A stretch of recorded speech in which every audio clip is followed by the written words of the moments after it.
नमस्कार दोस्तों। स्वागत है आप सभी का गवर्नमेंट जॉब सीपी के ऑफिशियल यूट्यूब चैनल पर।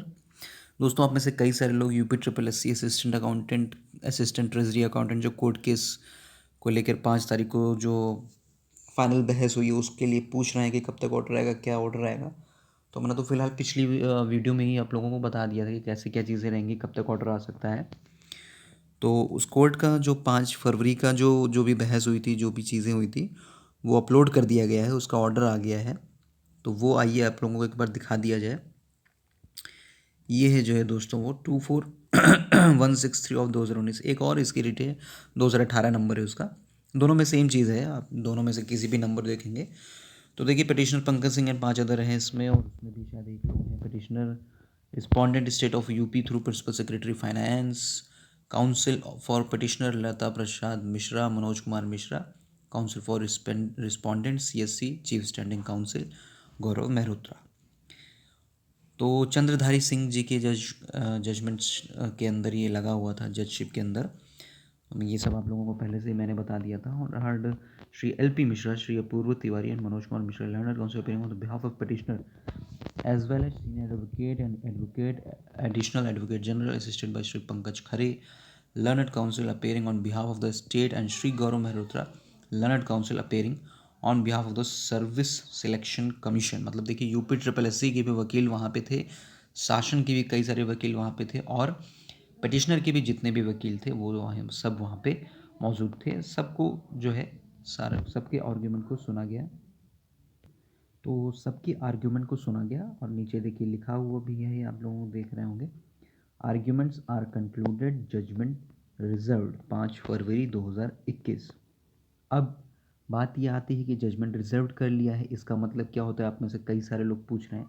देखिए जजमेंट रिजर्व्ड का मतलब ये होता है कि जो अब बहस वाली जो चीज़ें थी, जो कोर्ट का जो बहस का डेट लगने वाली जो चीज़ें थी कि अगली डेट लग रही है, काउंटर आ रहा है, फिर रिजॉइंडर आ रहा है, फिर वो एफिडेविट दाखिल कर रहे हैं, फिर से सप्लीमेंट्री एफिडेविट दाखिल कर रहे हैं। जजमेंट रिजर्व्ड हो गया, मतलब ये सारी जो चीज़ें थी ये सब अब ख़त्म हो गई हैं, अब ये सब कंप्लीट हो गई हैं। अब क्या है, जजमेंट रिजर्व्ड है जो है। अब ऐसा नहीं होता है कि जजमेंट जज ने लिख के उसको बंद कर दिया कि नहीं अब ये बाद में बताएंगे, ऐसा नहीं होता है। जजमेंट रिजर्व्ड का मतलब होता है कि अब जो भी इसमें सारी चीज़ें थी, बहस की, सुनवाई की, काउंटर की, एफिडेविट की, सप्लीमेंट्री, और ये सारी चीज़ें जो थी ये अब पूरी हो गई हैं।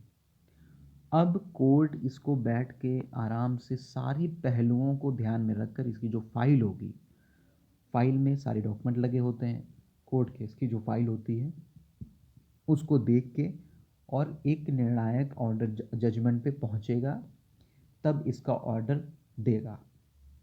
अब आप लोग कहेंगे कि ऐसा क्यों किया जाता है। ऐसा इसलिए किया जाता है ताकि सभी पक्षों को ध्यान से सुनकर, ध्यान से सोच समझ कर ही जजमेंट दिया जाए।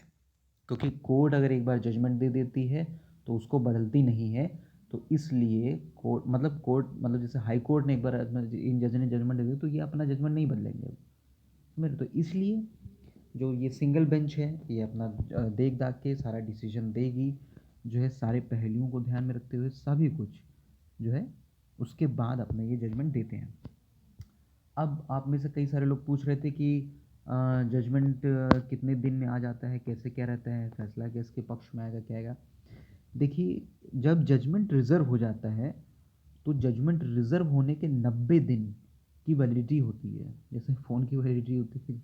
तो इसमें जब जजमेंट रिज़र्व हो जाता है तो 90 दिनों के अंदर वो ऑर्डर जजमेंट जो है वो आ जाना चाहिए, है ना। ये जज की लाइबिलिटी होती है। तो 90 दिन, अब देखिए 5 फरवरी है तो मार्च अप्रैल मई। अब आप देखिए ये इसका मतलब ये नहीं कि 5 मई को जजमेंट आएगा, नहीं। 10 दिन बाद भी आ सकता है, 15 दिन बाद भी, ये जज साहब के ऊपर डिपेंड करता है, माननीय न्यायाधीश के ऊपर, है ना। लेकिन 90 दिन के पहले जजमेंट ज़रूर आ जाएगा, ये कंफर्म है, ठीक है।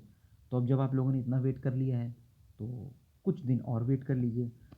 फैसला किसके पक्ष में आएगा, देखिए फैसला जहाँ तक है वो तो आप लोगों के पिटिशनर के पक्ष में ही आना चाहिए, क्योंकि गवर्नमेंट ने जो भी सारी चीज़ें रखी थी उनको जज साहब ने देखा था और सारा कुछ कहा था जो है कि आप लोगों ने एडवर्टाइज़मेंट निकाला, पीछे पुरानी भर्तियाँ आपने की हैं, नियमावली चेंज नहीं की, तो वही सारी चीज़ें हैं। तो जजमेंट तो आप लोगों के पक्ष में ही आना चाहिए कि एक बार ये सारी चीज़ें हो गई। अब आयोग के भी वकील वहाँ पे थे, तो आयोग ने भी कुछ जो है इस भर्ती को लेकर, जो असिस्टेंट ट्रेज़री अकाउंटेंट वाली भर्ती, जो 540 पद वाली भर्ती, इसको लेकर कुछ सारी चीज़ें यूपी ट्रिपल एससी में भी शुरू हुई हैं। अब वो क्या हैं, क्या नहीं है, ये आपको समय आने पर बता दिया जाएगा। चैनल से जुड़े जुड़े रहिए। वीडियो पसंद आया हो तो लाइक और शेयर ज़रूर कर दीजिएगा। असिस्टेंट ट्रेज़री अकाउंटेंट आपके अपने मित्रों को ज़रूर ये भेज दीजिएगा, जो लोग बहुत परेशान हैं इन चीज़ों को लेकर, कट ऑफ वट ऑफ को लेकर भी परेशान हैं कुछ लोग। अभी उन सब चीज़ों के लिए परेशान होने का कोई मतलब नहीं है, ठीक है? तो चैनल को ज़रूर सब्सक्राइब कर लीजिएगा दोस्तों। जो भी इस रिलेटेड अपडेट्स होंगी वो आपको इसी चैनल पर मिल जाएँगे। बहुत बहुत धन्यवाद आप सभी का।